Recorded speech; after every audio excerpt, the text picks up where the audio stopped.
Otro tema de la semana fue la 43 Asamblea de la Organización de Estados Americanos celebrada en Antigua, Guatemala. En la declaración final quedó pendiente esa discusión de las nuevas rutas de combate a las drogas o de las políticas de drogas en América Latina. Y lo que se logró fue una coincidencia en que se necesita una estrategia integral más allá de las políticas de represión y de seguridad y más enfocados en derechos humanos, salud pública, educación. Esas fueron como las grandes conclusiones de esta reunión donde confluyeron casi 30 cancilleres de toda la región y en el marco de esa conglomeración también Guatemala se negó a ratificar dos convenciones que se creían importantes para la mayoría de países ahí presentes. Una es la que es la Convención Interamericana contra el Racismo y la Discriminación Racial, y también la Convención en contra de toda forma de discriminación e intolerancia. Desde fuera eran vistas como, por algunos grupos, como convenciones que propiciarían en Guatemala la aprobación del aborto no terapéutico y también la legalización de matrimonio entre personas del mismo sexo. Yo quiero decir una cosa al margen, dentro de esto, ¿verdad?, al margen de esta temática. A mí me pareció muy interesante y entonces investigué que se quiera seguir hablando. De hecho hay un trozo en la declaración que le habla de abordar el tema de la droga como un problema de salud. El tema de la droga como un problema de salud pública. A mí me parece la salida por la tangente más ingeniosa del mundo. Entonces yo chequeé ahí y dije, bueno, ¿de qué muere la gente en el mundo? Bueno, los últimos datos que yo encontré, si se encuentran otros, bienvenido sea, es que solamente, ¿verdad?, no pasan de 230.000 los muertos en el mundo por sobredosis de droga. Sí, por droga, y sustancialmente son por sobredosis. De las drogas que además van reduciéndose en beneficio de las que van subiendo, que son las de diseño. De tabaco muere 1 millón no sé cuántos. De alcohol, del accidente de tránsito no te digo. Y de lo que más muere la gente es de enfermedades cardíacas, de azúcar y de otras enfermedades, de diarreas, por ejemplo. Entonces yo me pregunto, bueno, si el tabaco no es un problema de salud pública, no lo es en el sentido de que tú vas a la seguridad social con problemas de tabaco y dices, bueno, pues no habéis fumado, ¿verdad? El alcohol no es un problema de seguridad de salud pública, y el que te mates por la carretera no es un problema de salud pública. ¿Por qué razón? No está tipificado como tal. Bueno, no está asumido, vamos a decirlo, sí, no está asumido, esa es la palabra. ¿Por qué salimos por la tangente con el tema de la droga, con problemas de salud pública, cuando es menos de la 10ª parte de los poquitos que te acabo de decir? Y a lo mejor no están temas como la diarrea. Fíjate, muere gente. ¿Tal vez? Bueno, hay un montón de enfermedades porque están divididas entre los países más ricos. Yo creo que es una salida fácil. Claro, que vende, es que vamos a tener una cantidad de drogadictos. Oiga, si tiene usted 10 veces más alcohólicos y fumadores, y ni se preocupa de ellos. A mí me cuesta procesar todo eso que estás diciendo porque a primera vista suena muy bien y tiene mucho sentido, pero yo creo que hay que aclarar que el problema de la droga como un problema de salud no solo debe contabilizarse a partir de las incidencias de muertes a raíz de una sobredosis, es que el problema de salud se trata como una adicción, ¿ya? Sí. Es decir, el adicto no tiene que llegar al extremo de la muerte para considerarse que hay un problema de salud. Un adicto que está condenado o esclavizado a depender de una sustancia química para sobrevivir que provoca efectos en su cuerpo, sobre todo de las sustancias de diseño, como tú dices, no tiene que estar muerto para ser un problema de salud.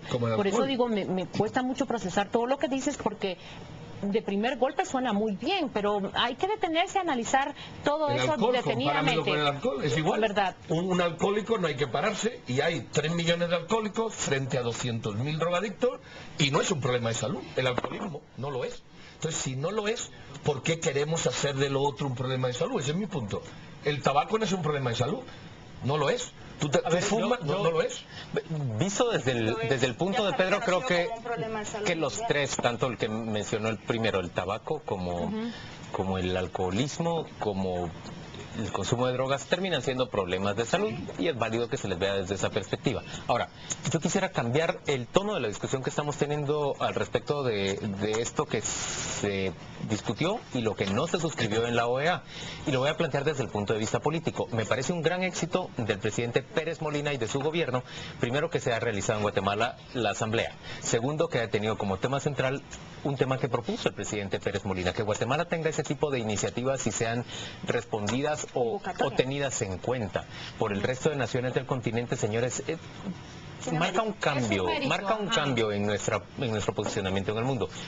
Así como se tuvo ese éxito, me parece que se tuvo un fracaso relativo, porque el gobierno que está planteando que debe verse desde otra perspectiva, una perspectiva más moderna y más apegada a la realidad, el combate a la droga, es el mismo gobierno que está diciendo que, a pesar de haber hecho públicas sus reservas respecto al matrimonio entre personas del mismo sexo y respecto al aborto terapéutico, se inhibe de firmar dos tratados o convenciones que tienen pues amplio respaldo continental. Si ya habían hecho esas reservas, ¿por qué Guatemala se muestra tan conservadora como es y el gobierno se muestra tan tímido e incapaz de afrontar una discusión interna respecto a esos temas de esa manera tan notoria, tan evidente? Y digo un punto más.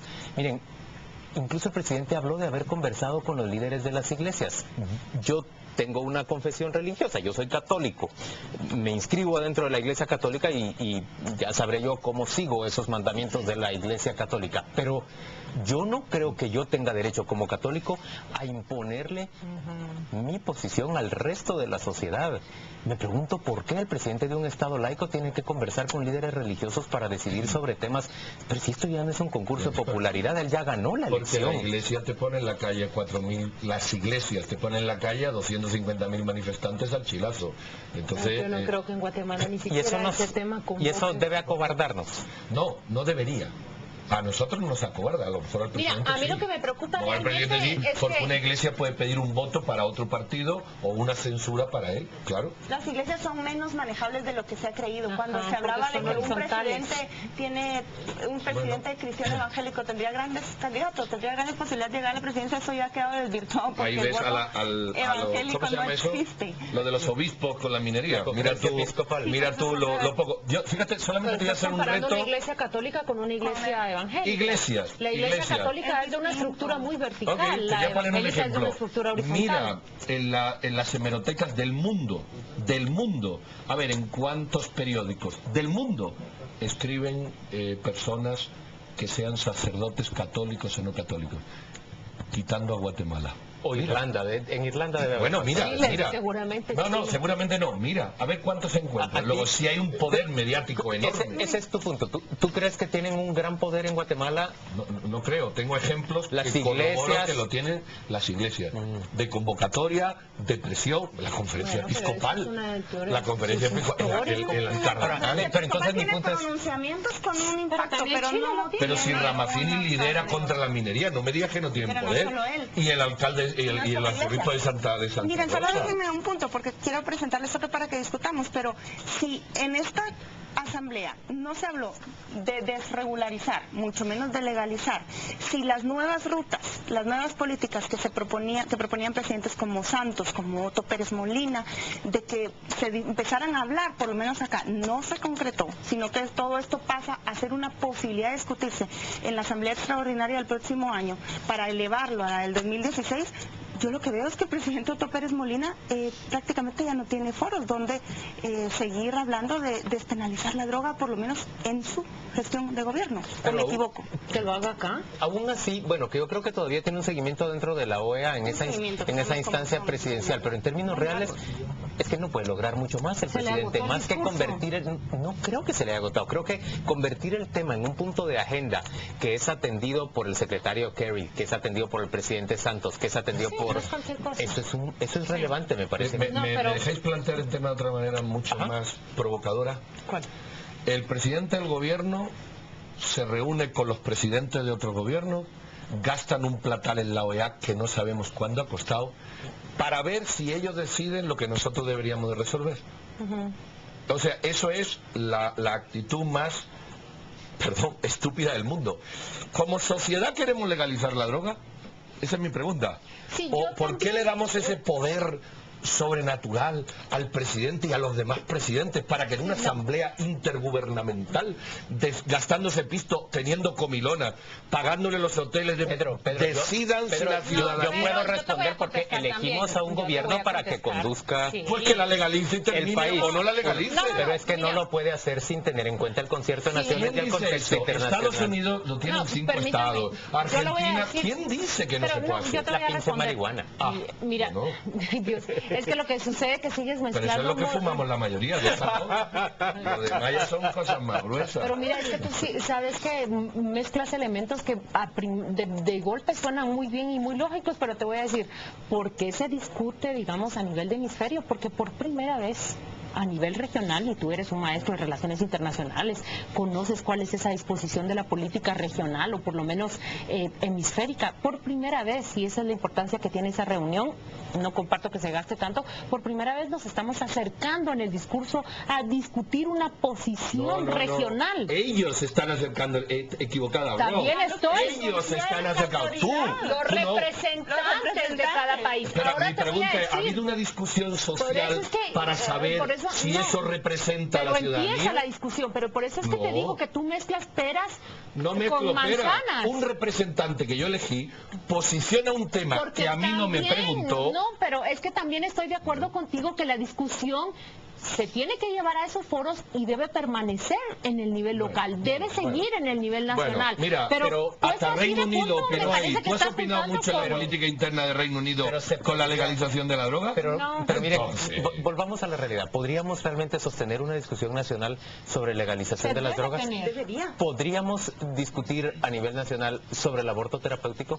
Deberíamos. A lo mejor lo que pasa es que no es prioridad, Jorge. ¿Podríamos discutir sobre el matrimonio de personas del mismo sexo? Debe tener, pero mi punto acá con Pedro es que esa conversación se debe tener, se debe discutir. No va a llegar probablemente a un fin a finales de año, no va a llegar a un fin y a una solución a finales de este gobierno, pero por lo menos la vamos a tener y se van a empezar a registrar las ideas. La única discusión que ha habido aquí son esas caminatas que hacen los que dicen no más 3 o 4 personas y que salen. Pero tal cosa no es discusión. Vamos en este momento a despedir el segmento y volvemos dentro de muy poco para ofrecerle ya 5 temas de discusión en un minuto, 1 minuto al aire, y luego vamos a hablar de nuestros candidatos a ganador y a perdedor de la semana. Ya venimos.